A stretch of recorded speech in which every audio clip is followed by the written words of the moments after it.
So Dr. Madhu, with your expertise in the chemical industry and sustainability development, you have seen how safety, quality, and productivity are interconnected.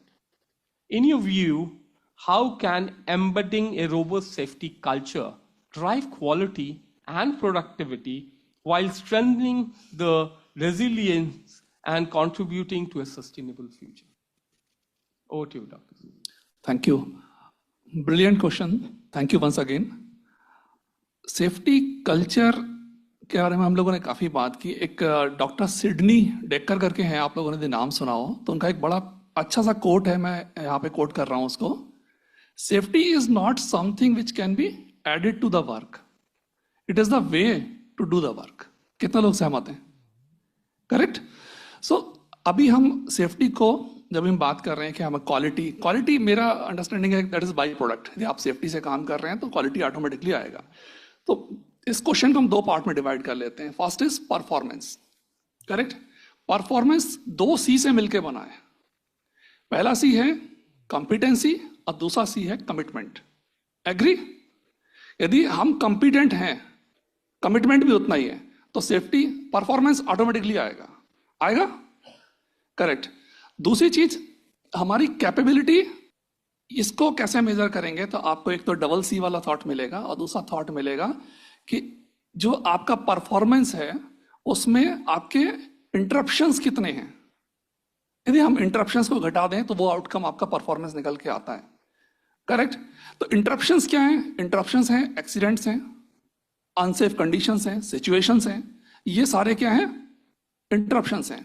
अब इस question के दूसरे part पे आते हैं कि accident. अभी हम काफ़ी सारे लोग फोरम पे सुबह बात कर रहे थे और अभी भी हम लोग डिस्कशन कर रहे हैं कि एक्सीडेंट के नेगेटिव पार्ट है नहीं कि लैगिंग इंडिकेटर्स को तो हम देखते हैं, बट कितने एक्सीडेंट बचाए हमने ये नहीं देखते हैं, है ना. बट उसको हम कैसे मेजर कर सकते हैं? देखिए, हर बिजनेस का आउटकम क्या है? एंड ऑफ द डे पैसा आना चाहिए, बिजनेस होना चाहिए, लोगों को जॉब मिलना चाहिए. आउटकम ये है.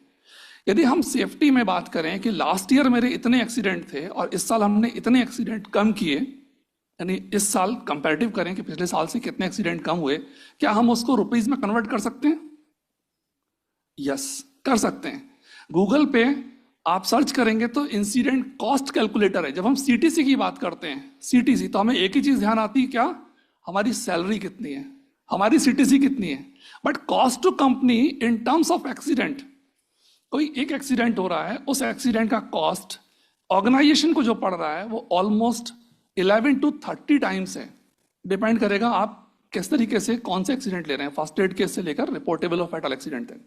कितना? 11 to 30 टाइम्स. यानी जो चीज हमें 1,000 रुपए का कॉस्ट, मैं एक थंब रूल ऐसे ले लेता हूं कि 1,000 रुपए का कॉस्ट आ रहा है तो ऑर्गेनाइजेशन के लिए कितना आ रहा है? 30 टाइम्स, 30,000 रुपए, जो विजिबल नहीं है. डायरेक्ट कॉस्ट, इनडायरेक्ट कॉस्ट और हिडन कॉस्ट. लास्ट ईयर कितने एक्सीडेंट हुए, कॉस्ट निकाल लिया. इस साल कितने हुए, कॉस्ट निकाल लिया. तो हमारा क्या आ गया? Profit margin. प्रॉफिट बोलेंगे? नहीं, कॉस्ट सेविंग. हमने कितना सेव किया. करेक्ट. आउटकम क्या है बिजनेस का? पैसा अर्न करना. हमने इसको दो पार्ट में डिवाइड किया. करेक्ट. अब यदि हम अच्छे से, हमारे पास कॉम्पिटेंसी भी है, इंटरफेरेंस भी बहुत कम है और हमारा कमिटमेंट भी है, तो हमारा प्रोडक्ट क्वालिटी प्रोडक्ट होगा और हमारा एक्सीडेंट रिड्यूस हो रहे हैं.